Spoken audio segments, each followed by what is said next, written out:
dándole gracias al Señor porque Él es bueno, porque para siempre es su misericordia. Padre, te damos gracias porque hay un gran ejército y han llegado, Señor amado, en esta hora para poder custodiar a la amada, a la iglesia. Te pedimos, Padre Celestial, que esa unción fresca caiga sobre nosotros, que somos parte de la iglesia novia, que ha sido comprometida con Cristo Jesús.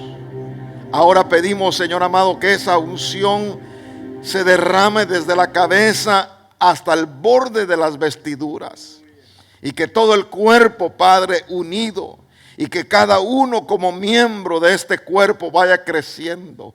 Derrama de tu aceite de unción, Padre. Que tu Espíritu Santo revele tu palabra. Que tu palabra nos enseñe a amarte cada día más y ser sensibles a las áreas que tenemos que ir rindiendo. Padre, visita a las congregaciones alrededor del mundo. Te pedimos, Señor amado, por los Estados Unidos de América, que podamos volver a la senda antigua, que podamos recuperar el primer amor y que podamos ser esa iglesia que va a ser arrebatada, Padre. En el nombre de Jesús, danos tu buena palabra, envía tu Espíritu Santo sobre cada vida y sobre cada corazón, entendiendo que el Espíritu Santo está con nosotros, en nosotros y sobre nosotros. En el nombre de Jesús lo pedimos y te bendecimos. Aleluya.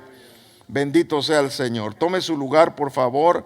Damos la bienvenida a cada uno de ustedes a esta reunión de discipulado. Y hoy vamos a continuar con el segundo tema de la familia de Dios en el aspecto del ADN. Y luego notamos nosotros en el capítulo 4 no solamente el sacrificio que ofreció Abel, sino que también había una ofrenda que entregaron. Caín y Abel subieron y ofrecieron cada uno de acuerdo a la condición de su corazón. Uno solamente trajo ofrenda, Caín, pero el otro trajo sacrificio. Y el Señor acepta el sacrificio de Abel, pero no puede aceptar esta ofrenda porque estaba naciendo de un corazón que no reflejaba el amor de Dios. Y de hecho el Señor le habla a Caín y le dice: el pecado está a la puerta. Sin embargo, tú puedes tomar dominio y tú puedes tomar control. Hay muchas veces en la vida diaria que nosotros pensamos que pudimos haber heredado un carácter fuerte. Es que yo tengo un temperamento corto, es que mi carácter es fuerte, por eso a veces grito, por eso a veces digo algo sin sentir. Ese no es carácter fuerte. El Espíritu Santo me enseñaba que el carácter fuerte es dominar. Quisiera gritar, pero no grito. Quisiera contestar, pero no contesto. Ese es carácter fuerte, porque quisiera tener la disposición de hacerlo, mas no lo hago porque no es provechoso. Así que entonces uso el dominio propio y ahí entonces estoy tomando control del carácter y del temperamento heredado. Ahora, notemos por favor que la prole de Caín viene a una pregunta en Job capítulo 8, por favor. Me llamó la atención iniciar con este texto base. No va a ser nuestro texto central, sino va a ser nuestro texto base. Le invito a Job capítulo 8, por favor, y vamos a ver el verso número 10, capítulo 8, y desde el 8 hasta el 10. Capítulo 8, verso 8 y verso 10. Vamos a ver una pregunta ahí que hace Bildad a Job. Capítulo 8, verso 8. Pregunta, te ruego, a las generaciones pasadas y considera las cosas escudriñadas por sus padres. Hago una pausa. Nosotros con mentalidad occidental dejamos pasar lo importante que son los padres. Y cuando me refiero a los padres, estoy refiriéndome de dónde nosotros venimos, nuestros ancestros. Solamente contamos a veces los descendientes, mi hijo y mi nieto. Y hacia atrás contamos mi papá y mi abuelo. Pero no tenemos la idea de lo que es el clan familiar. No tenemos la idea de cómo está compuesto nuestro árbol genealógico, porque algunos fuimos desordenados en la vida o nos desordenaron a nosotros y heredamos complicaciones, porque quizás un hijo le llamaron bastardo porque no sabía quién era su papá. Y al no saber quién era su papá, no lo registraron en el alcaldía, registro civil, y entonces tenía problemas para entrar a la escuela, porque usted sabe, la institución religiosa no encontraba matrimonio en un acta, no encontraba nada, y ni encontraba apellido paterno, entonces lo declaraban un sin nombre, se apartaba. Y sin embargo notamos ahora que el Señor en Cristo Jesús nos está restaurando. Aunque tu padre y tu madre te dejare, el Señor con todo te recogerá. David, el rey de Israel, antes de que ascendiera o recibiera la corona, dice que era un pastor de ovejas. Y ese pastor había sido excluido de la familia. Imagínense 7 hermanos, papá 8, mamá 9. 9 personas en casa. Y cuando llega a visitar Samuel para celebrar la cena, dice que el Señor le iba a indicar quién sería el ungido. Y pasó el primero, el segundo, el tercero, el cuarto y sucesivamente hasta el último, y no sintió ni el Señor le dijo algo. Y entonces Samuel tiene que preguntar al padre y le dice: ¿tienes algún hijo por ahí? Y entonces Isaí tiene que decir: oh sí, tengo uno que está cuidando un par de ovejas allá afuera en el campo. Pues tráelo, porque sin él no vamos a sentarnos en la mesa. Es decir, que el tiempo de restitución ha llegado, que quizás no fuimos reconocidos por el Padre, hablo generalizando.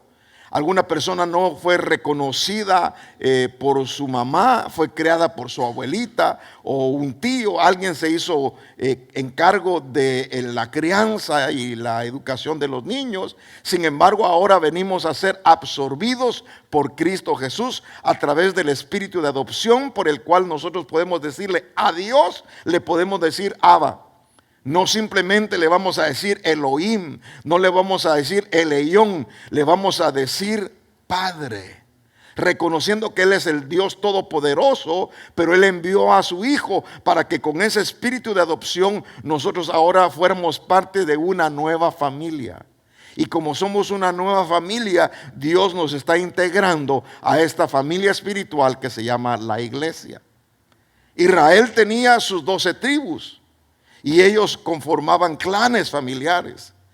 Al inicio nosotros notamos ahí cómo hay una pregunta a las generaciones pasadas y considerar las cosas escudriñadas por sus padres, porque nosotros somos de ayer y nada sabemos. Verso 10. Pues nuestros días sobre la tierra son como una sombra. ¿No te instruirán ellos? Y te hablarán, y de sus corazones sacarán palabras. Sí, podemos aprender de Abel, podemos aprender de Caín, podemos aprender nosotros a ser hijos obedientes, porque Dios premia siempre la obediencia, pero castiga la desobediencia. Así que entre las palabras y el discurso de Bildad había esa pregunta hacia las generaciones pasadas. Vayamos nosotros pues a las generaciones pasadas y veamos ahí en el capítulo 4 del libro de Génesis. Voy a usar también, además de la Biblia de las Américas, voy a usar la Nueva Traducción Viviente y vamos a leer del capítulo 4 y verso 11 que nos acompaña. El tema del día de hoy es la prole de Caín. La prole de Caín. ¿Qué es prole? Prole es linaje, hijos, descendientes. Prole es linaje, hijos, descendientes. Eso es lo que significa una prole. Ahora, ¿cuál es el nombre de Caín, el primer hijo, primogénito? ¿Qué significa su nombre? La palabra lo dice. Y el hombre, capítulo 4, verso 1. Y el hombre conoció a Eva, ya sabe lo que significa conocer, ¿verdad? Cuando dice el vocablo conocer es, ahora bien, Adán tuvo relaciones sexuales con su esposa Eva y ella quedó embarazada. Cuando dio a luz a Caín dijo, con la ayuda del Señor he tenido un varón. Ella concibió y dio a luz a Caín. Y Caín significa adquirido, adquisición o también posesión. He adquirido varón con la ayuda del Señor. Entonces, en la descendencia de Adán vimos el contexto de lo que era Abel.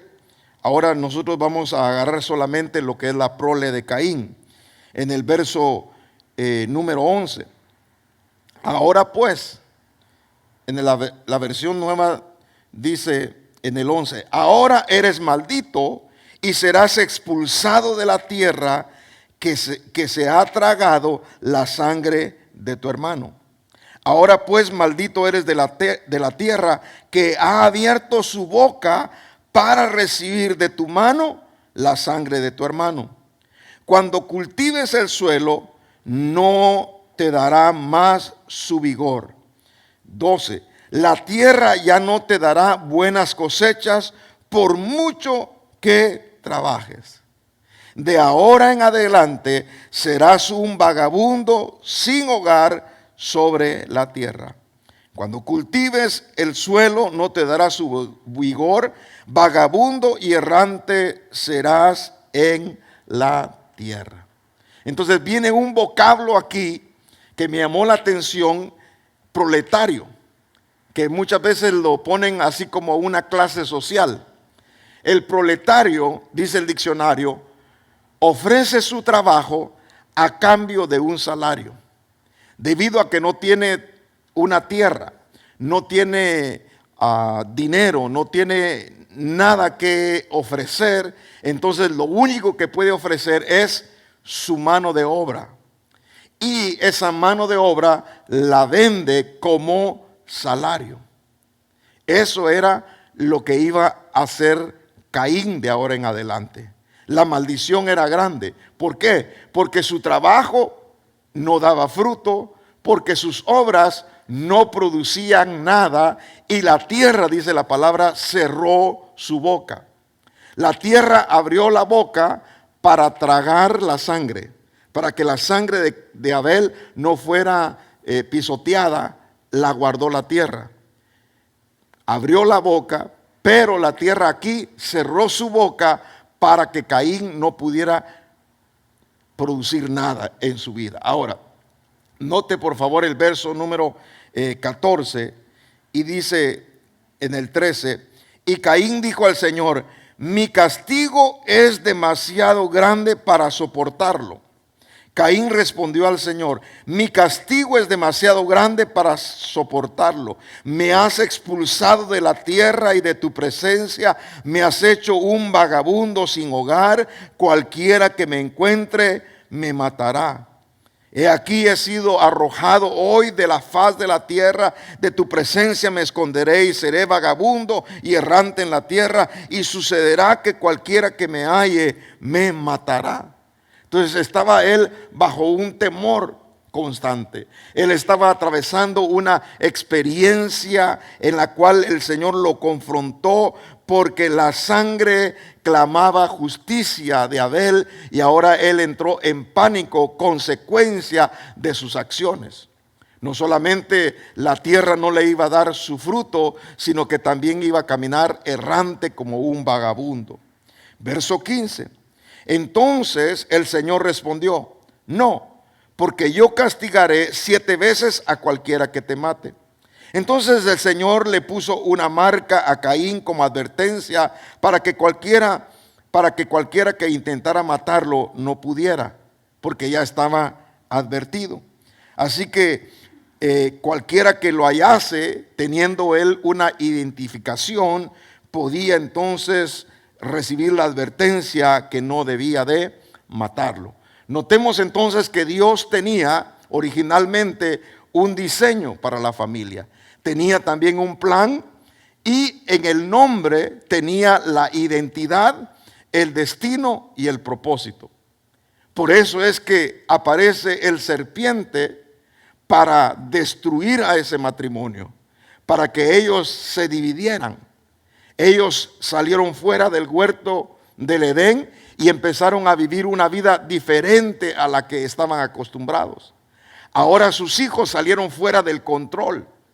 Estaba perdiendo Adán la autoridad como patriarca y entonces se expone a Dios y a la justicia divina Caín, de tal manera que entonces él se autodomina vagabundo, errante. Me sacaste de la presencia. Dios no lo había sacado. Él no aceptó solito la cobertura. Pero lea el verso 15. Entonces el Señor le dijo, no será así, sino que te pondré una señal. Salimos del verso 15 y entramos al verso 16. Y salió Caín, note, de la presencia del Señor y se estableció en la tierra de Nod al oriente del Edén. Está localizado el Edén para la primera familia solamente como punto de referencia. No podían entrar ya porque estaban los querubines, no dejaban entrar. Sin embargo, solamente recordaban que al oriente estaba el Edén. Ahora él sale y se aleja y encuentra una tierra que se llamaba Nod. Nod significa errante. Si usted nota, el nombre de Caín significa adquirido, pero la sentencia es serás vagabundo. No hay casualidades. Todas las personas se reúnen a través del mismo espíritu. Por eso la palabra koinonía nos habla de relacionarnos con personas del mismo espíritu. Porque las especies, los géneros se juntan homogéneamente, ¿verdad? Cada uno en su especie, cada uno en su género, cada uno en su familia. Hay unidad. Eso era lo que Dios quería hacer. Sin embargo, si es para lo positivo, también puede ser para lo negativo. Ahora, ¿qué es lo que le toca a Caín? Ingresar a esta tierra. ¿Y cómo se llamaba esta tierra? Nod. ¿Y qué significaba? Errante. ¿Por qué? Porque él era un vagabundo. Porque él ya no tenía dónde vivir. Es decir, que él se convirtió en un nómada. ¿Quién es una persona nómada? Una persona que no tiene residencia permanente. 2, carece de un lugar estable para vivir. Amados, nosotros tenemos que ser discípulos de Cristo. Y como discípulos de Cristo, nosotros tenemos que tener una casa espiritual. Lamentablemente, y es muy triste las historias de mucha gente que es nómada espiritual. Anda viajando de aquí para allá y de allá para acá porque no tiene residencia permanente. No hay una cobertura espiritual sobre él. No tiene un lugar estable para vivir. Llegó a la tierra de Nod, dice el verso 16, y se estableció al oriente del Edén. Ahí en el capítulo 4, verso 16, dice que luego Caín salió de la presencia del Señor y se estableció al oriente de Edén en la tierra de Nod. Verso 17. Y conoció Caín a su mujer y ella conoció y dio a luz a Enoc. Note, dio a luz a Enoc. Básicamente ahora era algo que él en su corazón anhelaba hacer. En el verso 17a dice que dio a luz su esposa a un hijo que le llamaron Enoc. Ahora, Enoc significa comienzo, significa también dedicación, es como un Génesis para Caín. Él dice, yo no quiero esta clase de vida. Podemos decir que han pasado varios años ya. Cuando Caín mata a Abel, Adán tenía 130 años y Adán vivió 630 años. Entonces en ese tiempo se desarrolló la vida de Adán normalmente, y dice la palabra que tuvo hijos e hijas. ¿Por qué no se escriben los nombres de todos los hijos? Porque para poder redactar esta clase de documento solamente se usaba el primogénito. Pero como aquí hay una historia espiritual que nos interesa y es importante para nosotros, juntaron también la historia de Abel. Porque cuando dice la palabra en el original o en uno de los escritos originales, dice que Caín derramó la sangre, no se dice en singular, sino que se dice en plural. Derramó las sangres. Quiere decir que le impidió a Abel que tuviera descendencia. Pero bendita la misericordia de Dios que nosotros espiritualmente somos descendientes de Abel. ¿Por qué? Porque tenemos que ofrecer sacrificios, frutos de labios que confiesen el nombre de nuestro Señor Jesucristo. Nosotros seguimos la descendencia de Abel espiritualmente, porque somos los hijos del Altísimo. Ahora, note usted que además de eso, dice que le llamó Enoc y edificó una ciudad y llamó a la ciudad Enoc como el nombre de su hijo. Y esto es importante que nosotros subrayemos aquí en este sentido, de que no solamente era un hijo, pero también se convirtió en una ciudad. Job capítulo 32, por favor. Vamos a regresar a Job capítulo 32, verso 8. Job 32, 8, por favor, vamos a ir ahí. Pero hay un espíritu en el hombre, y el soplo del Todopoderoso, es decir, el soplo del Shaddai, le ha dado entendimiento. Les dio entendimiento el soplo del Shaddai. Ahora, yo quisiera buscar la versión que tengo aquí. Voy a poner Job, capítulo, ¿qué le dije? 32, gracias. Y verso número 8, gracias. Vamos a buscarlo aquí y dice la versión Nueva Traducción Viviente: sin embargo, hay un espíritu dentro de las personas, el aliento del Todopoderoso en ella que las hace inteligentes. No vaya a pensar, por muy famosa que sea la teoría de la evolución, que el hombre desciende del mono. Jamás. Que algunos se convirtieron en chimpancé, pero vino el Homo sapiens y empezó a caminar derecho, rectos. No, no hay tal cosa. El Señor hizo al hombre perfecto. El primer hombre tenía dominio y control de todas las cosas, animales, no solamente en el cielo, aves, abajo, monstruos marinos. Él tenía el control de todo, porque el Señor lo puso para que fuera un administrador, un mayordomo. Entonces él tenía que tener una superinteligencia. Imagínese usted darle el nombre a todos los animales y sin confundirse, sin poner nombres extras ni equivocados, sino que exactamente de acuerdo a la condición de esos animales y las características, así le puso los nombres. O sea, era una persona superdotada de inteligencia. Más bien, no sería evolución, sino que sería involución. Que los hombres, en lugar de hacerse más inteligentes, se hicieron más torpes. Porque en lugar de honrar al Dios verdadero, empezaron a adorar a las imágenes. Se postraron delante de la serpiente, de los cuadrúpedos, empezaron a darle la gloria que le pertenecía a Dios, a los hombres mismos. Quiere decir que en lugar de evolucionar el hombre, lo que le pasó fue que involucionó. Creyéndose sabio, se hizo necio. Y entonces ahí viene para nosotros la confirmación de que el hombre desciende de la mano de Dios. La mano de Dios lo formó, y dice ahí aún que el espíritu, hay un espíritu en el hombre, y el soplo del Todopoderoso le ha dado inteligencia. Entonces Caín salió de Nod y dijo: ya no quiero volver a esa tierra de vagabundos. Ya no quiero vivir en esa tierra de errantes. Yo ahora voy a poner un nuevo nombre, y ese nombre será Enoc. No solamente será el primogénito, sino que también haré una ciudad.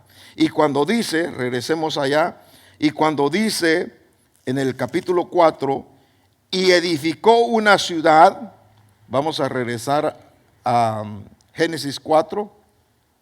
Y el verso que estábamos, 17. Y cuando dice: Caín tuvo relaciones con su esposa y quedó embarazada y dio a luz a Enoc. Luego Caín fundó una ciudad que llevaba el nombre de su hijo. Edificó una ciudad y la llamó Enoc como el nombre de su hijo. ¿Por qué? Porque era inteligente. Y dijo: ahora yo voy a hacer algo para lo cual mis hijos tengan seguridad.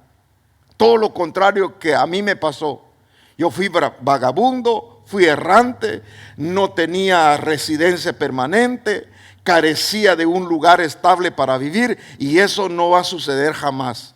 A mis hijos no les va a pasar eso. No van a aguantar hambre, ni van a tener frío, van a tener pan y van a tener un techo. Así que empezó a trabajar para hacer una ciudad.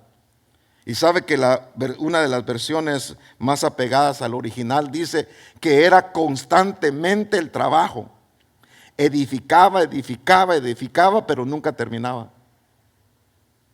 El libro de los Salmos, en el Salmo 127, por favor, ya que estamos cerca ahí, Salmo 127 y verso 1 dice: si el Señor no edifica la casa, en vano trabajan los que la edifican. Si el Señor no guarda la ciudad, en vano vela la guardia. El punto es de cómo Caín, instruido por su entendimiento, él creyó que podía hacer algo que brindara seguridad a sus hijos. Y al primogénito le dijo: te voy a heredar una ciudad. Pero esa ciudad nunca la terminó. La versión Nueva Traducción Viviente dice: si el Señor no construye la casa, el trabajo de los constructores es una pérdida de tiempo. Si el Señor no protege la ciudad, protegerla con guardias no sirve para nada. Es inútil que te esfuerces tanto desde temprano en la mañana hasta tarde en la noche y que te preocupes por conseguir alimento, porque solamente Dios es el que da descanso a los que ama. Note lo que quería hacer Enoc: una ciudad estable. Su padre le ayudó, su padre lo instruyó en todos los aspectos. Ahora, hay algo fundamental para nosotros que entendamos, por favor. Ahí quiero que lo ampliemos un poquito más, la gráfica donde tenemos a los desarrollos genéticos. Lo vamos a ver desde allá. Mire, hay 23 pares de cromosomas. Usted lo puede ver en pantalla porque quizás aquí está muy pequeño. Lo ampliamos allá, lo podemos poner en pantalla.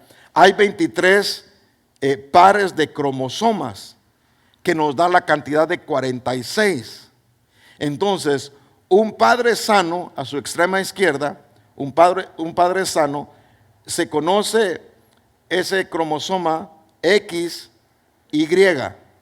y de la mujer del lado derecho tiene 2X. Entonces, XY, XX.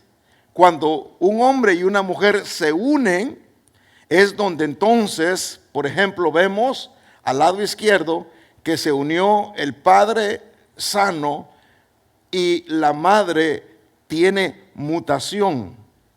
Esto se empezó a ver 2500 años después, ya cuando aparece Israel en escena y es necesario legislar las relaciones interpersonales, especialmente los matrimonios, para que no hubiera problemas genéticos que trajeran como resultado a personas que le faltarían quizás un cromosoma, ¿verdad?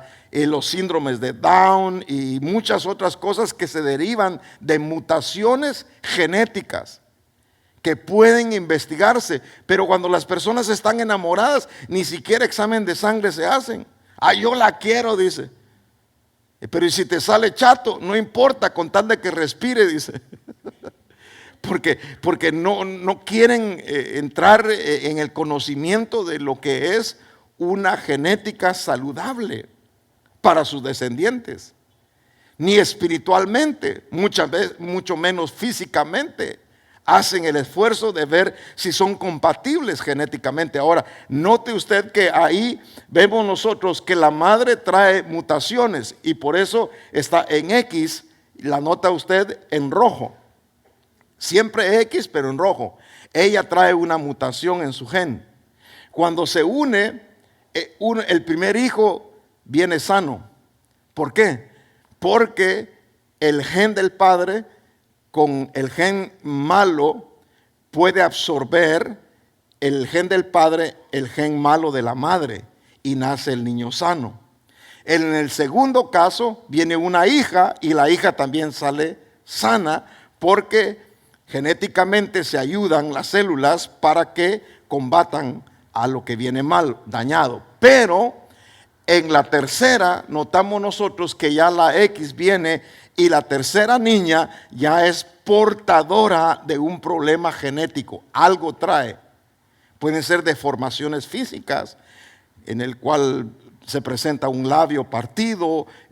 Hay muchas cosas que vienen genéticamente. No vamos a detenernos mucho porque es demasiado profundo para tocarlo en un solo tema.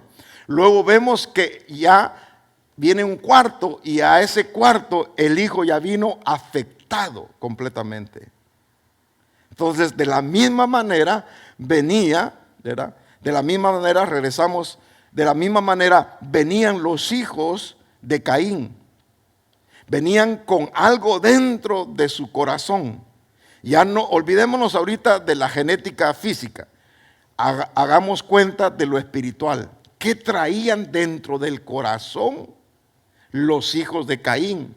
Enoc lo quiso él diseñar con una identidad y un destino. Nunca más serás errante como yo.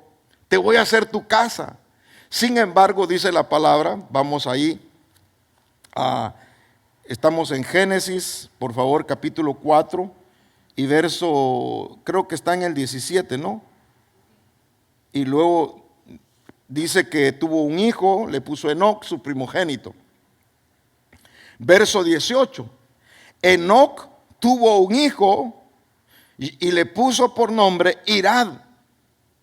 Ahí lo vamos a dejar la lectura. Note usted, primer hijo de Adán, Caín. Segundo hijo, Enoc. Tercer hijo, Irad.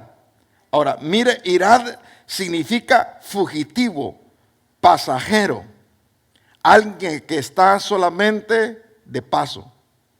¿Qué representaba? Un ciudadano resistiendo regresar a Nod. Él ya venía en su mente, yo no quiero volver a la tierra de Nod. Yo me voy a establecer aquí como ciudadano en la ciudad de Enoc, de mi hermano. Yo voy a ser habitante insigne en la tierra de Enoc. Allá nos recuerda en Génesis capítulo 10, por favor, una historia que se va a continuar más adelante, pero solamente quiero darle un enfoque aquí.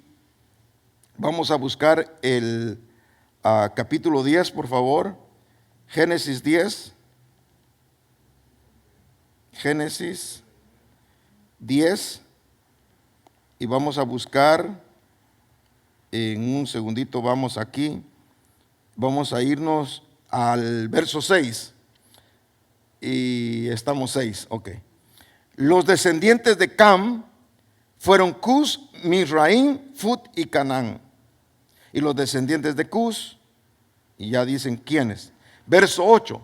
Cus también fue antepasado de Nimrod, el primer guerrero heroico de la tierra, ya que Nimrod fue el mejor cazador del mundo. Su nombre llegó a ser tan proverbial que la gente decía: este hombre es como Nimrod, el mejor cazador del mundo. Él construyó su reino en la tierra de Babilonia con las ciudades de Babel, Erec, Akkad y Calne, y desde ahí extendió su territorio hasta Asiria. Ahora, note, primero se empezaron a formar ciudades. Después de las ciudades se formaron reinos. Y uno de los primeros reinos que se fundó a través de Cam, hijo de Noé.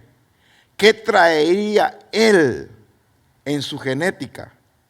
Que cuando su papá estaba tomado, dice que fue a hacer algo a la tienda, le fue a hacer algo a la tienda. Y salió de la casa del padre y le dijo a sus hermanos lo que él había hecho. No dice lo que él vio, sino que dice lo que él había hecho. Y su hermano Sem regresa con un velo y un paño, regresa con su otro hermano Jafet, y tapan, dando la espalda, tapan a su padre que estaba desnudo. La maldición cayó sobre Cam. Y esa marca que traía Caín fue transmitida genéticamente sobre Cam, y después de Cam le cayó a Cus. Y cuando usted nota la palabra o el nombre, el significado de Cus, significa entenebrecido.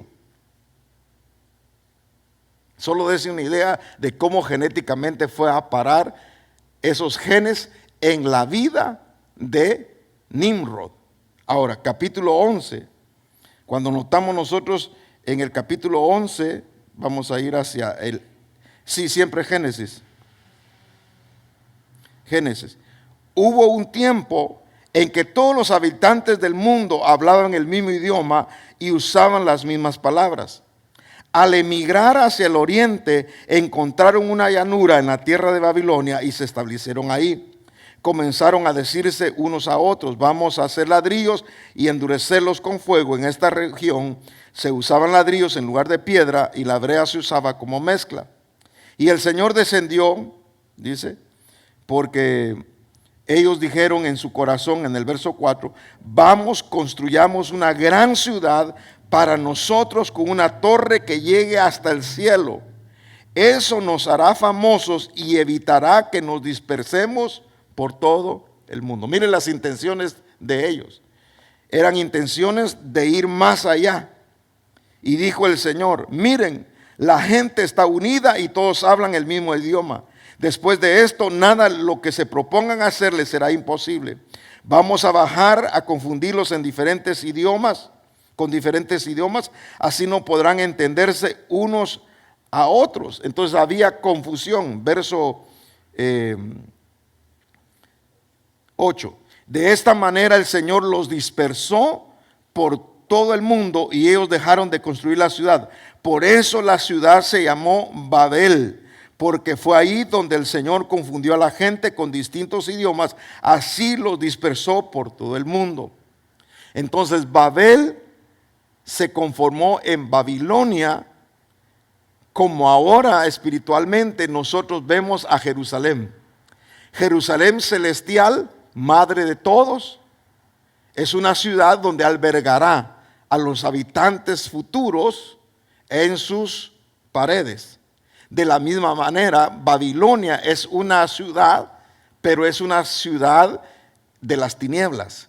Y ahí dice, hay toda clase de demonios, espíritus inmundos, aves de rapiña, idolatría. Ahí está toda la clase de situaciones que uno puede ver de lo que es el mundo de las tinieblas, incluyendo hechicería y todas esas cosas, ¿verdad? Del mundo de las tinieblas. Note entonces el deseo de Irad, de mantenerse y de permanecer en esa ciudad de su hermano, para no regresar. Sin embargo, él era fugitivo. Entonces viene el número 4. Dice que Irad tuvo a un hijo y le puso Meujael. Su nombre significa, mire lo que significa este nombre tan tremendo. Su nombre significa golpeado, castigado o herido por Dios. Ya la maldad se estaba extendiendo. No hemos llegado todavía al capítulo 6, donde los hombres y los hijos de los hombres tuvieron un encuentro con seres angelicales, porque los seres angelicales vieron desde los cielos y dijeron: las hijas de los hombres son hermosas, vamos y contratemos y tomemos a las mejores de ellos. Imagínense, y le pesó al Señor en su corazón. Entonces esto básicamente es en espiral la caída. Es una caída en espiral. De tal manera que entonces ahora nosotros miramos a Meujael golpeado, castigado o herido por Dios. Jeremías 51, por favor, vamos a ver Jeremías 51. Quiero aprovechar este tiempo para invitar a todos y cada uno de ustedes a sintonizar elimfm.com. Ahora tenemos Jeremías, por favor, Jeremías 51, ¿y qué verso?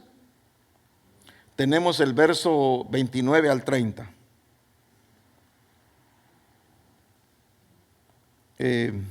Vamos a aprovechar la tecnología para buscar estos textos.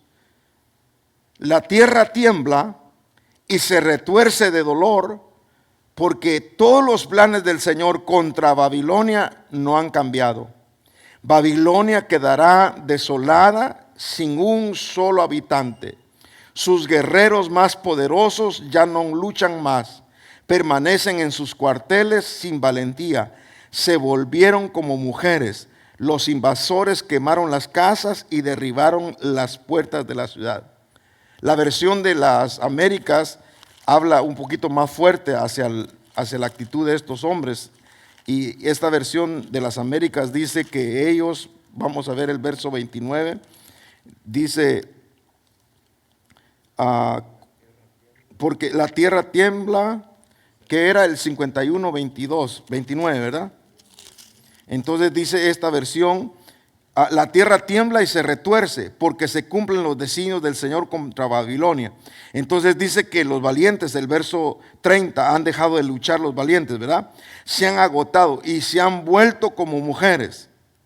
Una versión dice que gritan de dolor como mujer dando a luz. Un valiente. ¿De dónde? De Babilonia. ¿Qué era lo que pasaba en Jehuel? Que tarde o temprano vendrá el dolor sobre su vida. ¿Por qué? Porque se estaba apartando más del Señor. En Romanos capítulo 8, por favor, Romanos 8, para dar pie de imprenta en las escrituras, porque toda escritura es útil, ¿verdad? Para enseñar, para instruir. Y vamos a ver el 8, tenemos ahí el versículo 20, 8:20. Porque la creación fue sometida a vanidad, no por su propia voluntad, sino por causa de aquel que la sometió en la esperanza. De la creación misma será también, de que la creación misma será también liberada de la esclavitud de la corrupción. Entonces ¿cómo dice la palabra? Que la naturaleza misma, la creación, está con dolores, y la sometió el Señor para cuando pueda ser liberada de la corrupción. Pues sabemos que la creación entera aún gime y sufre dolores de parto hasta ahora. Si en aquel tiempo la tierra sufrió por lo que hizo Caín contra Abel, imagínense lo que estaba por venir. El dolor llegó a la vida de Mehujael porque fue golpeado, castigado o herido por Dios. Los nombres hablan de la identidad, del destino y del propósito de las personas. Ahora dice que Mehujael tuvo a un hijo y a este le puso Metusael. Veamos qué significa Metusael. Metusael significa hombre de espada o también puede significar hombre de aumento ante Dios. Este estaba en oposición, similar a Nimrod. Nimrod dice que era poderoso, gigante, valiente, guerrero. Era un cazador ante Dios. O sea que se ponía como rival de Dios.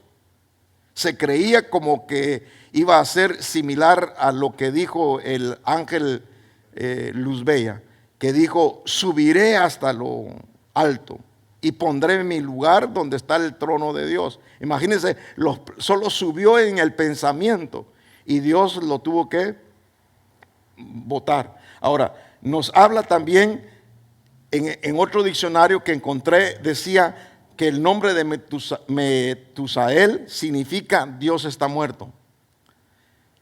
Y sabemos que Dios existe y es galardonador de los que buscan.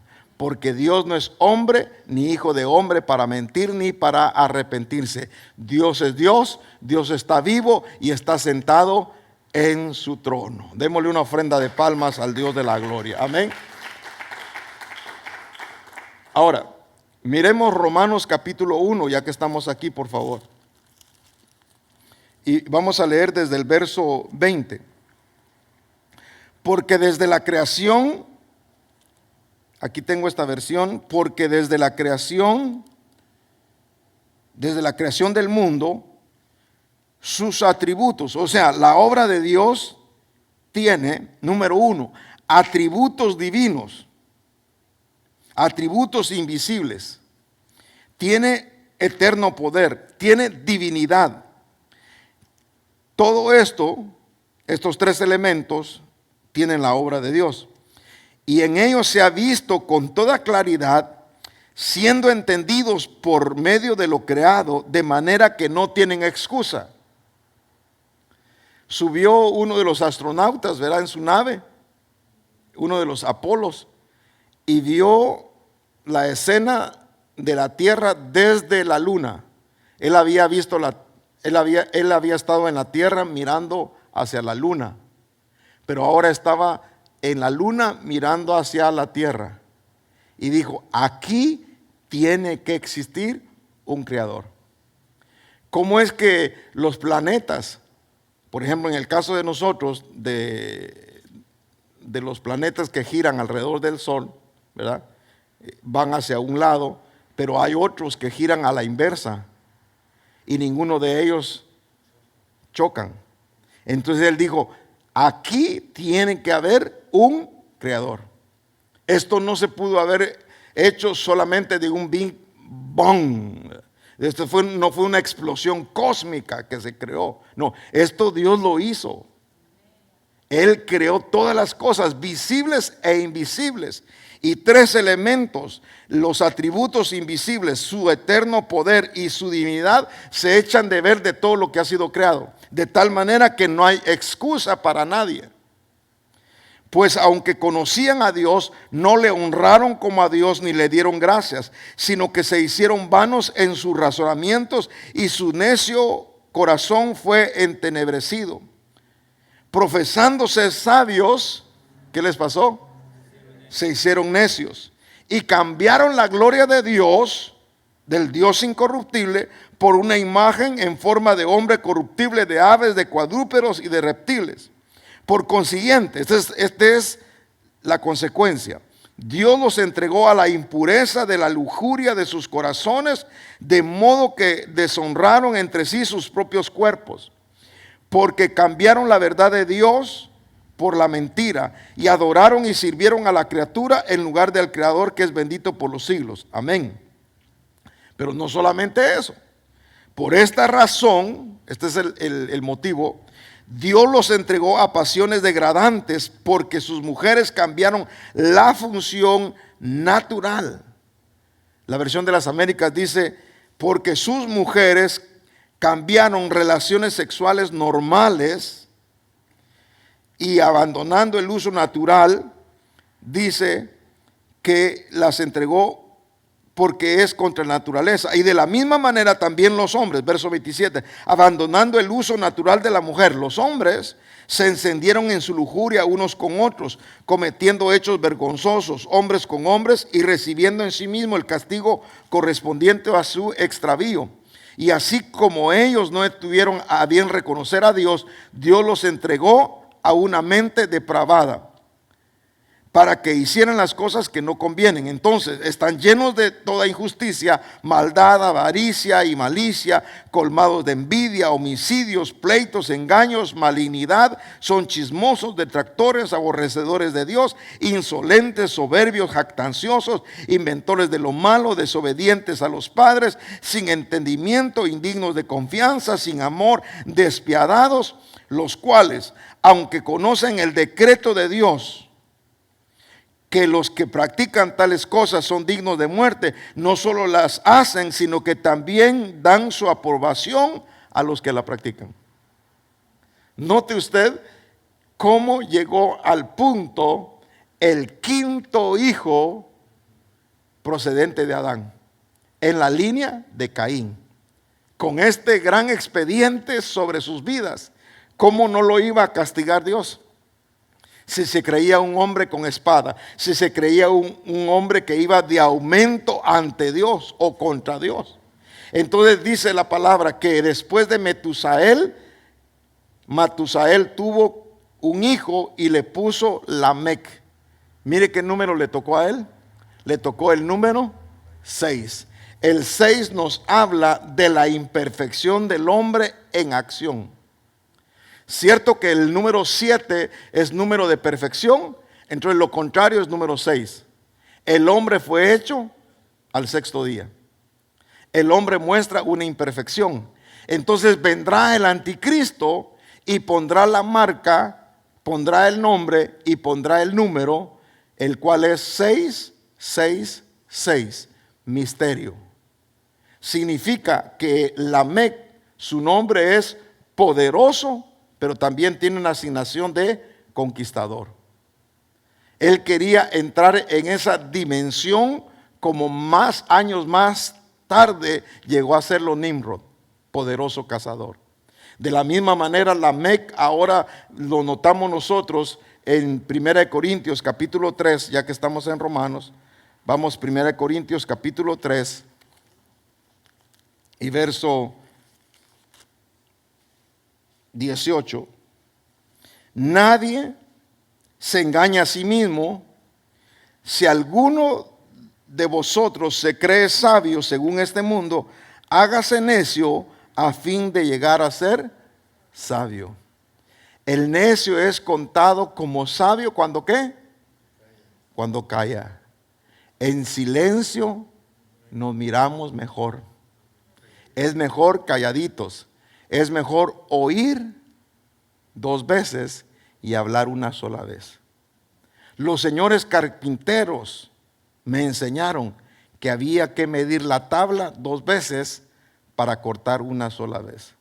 Si mides una sola vez te va a salir mal el corte y probablemente media pulgada te va a faltar o te va a sobrar y ese mueble va a estar fuera de medida.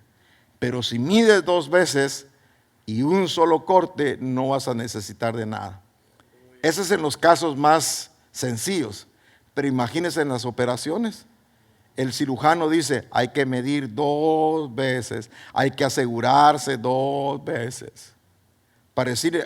Y es risible a un familiar mío que tenía problemas en una de sus piernas, le estaban midiendo la que no tenía problema, porque le iban a hacer una operación. Y él solamente estaba observando que le estaban midiendo, que le estaban preparando y le dijo, al final ya cuando vio que estaban afilando el bisturí y todo, le dijo, ey, momento, le dijo, párese. ¿Cuál es la pierna que usted va a operar? Pues la que tenemos alistando aquí. ¿Y está seguro que esa es por la cual usted dijo que me iba a operar? No, permítame, y revisó. Imagínense. Ahora, nosotros necesitamos entender que en las cosas del Señor hay que oír 2 veces y hablar una sola vez. Mire, Dios tan especial nos hizo ¿qué? 2 oídos para hacernos una sola lengüita. Si con una sola lengua es capaz de incendiar un bosque, la lengua dice que se jacta, pero de tantas cosas, ¿verdad? ¿Quién fue? Yo, dijo Nabucodonosor. ¡Pum! Animal. Le quitaron el espíritu. Que recordamos que nunca seremos semejantes al Altísimo. Nadie será semejante al Altísimo. Dice el verso para finalizar, 19. Porque la sabiduría de este mundo es necedad ante Dios, pues escrito está, Él es el que reprende a los sabios en su propia astucia. No seas sabio en tu propio entendimiento, no te lleves de astuto, a Dios nadie le gana. Él es el creador y nos ha dado el privilegio de llamarle Padre. Y en su amor y su misericordia nos ha dado esta hermosa lección para recordar que somos imperfectos y que lo necesitamos a Él. Que esa sangre que Él derramó nos da la transfusión necesaria para que ese ADN que viene ya de nuestros padres heredado, nosotros podamos constantemente decirle, Señor, limpia mi vaso. Un carácter insoportable, un temperamento descontrolado, lo puede afinar solamente ministración al alma por el Espíritu Santo. Amén. Oramos, Padre, en el nombre de Jesús. Venimos delante de tu presencia suplicándote de tu amor y tu misericordia.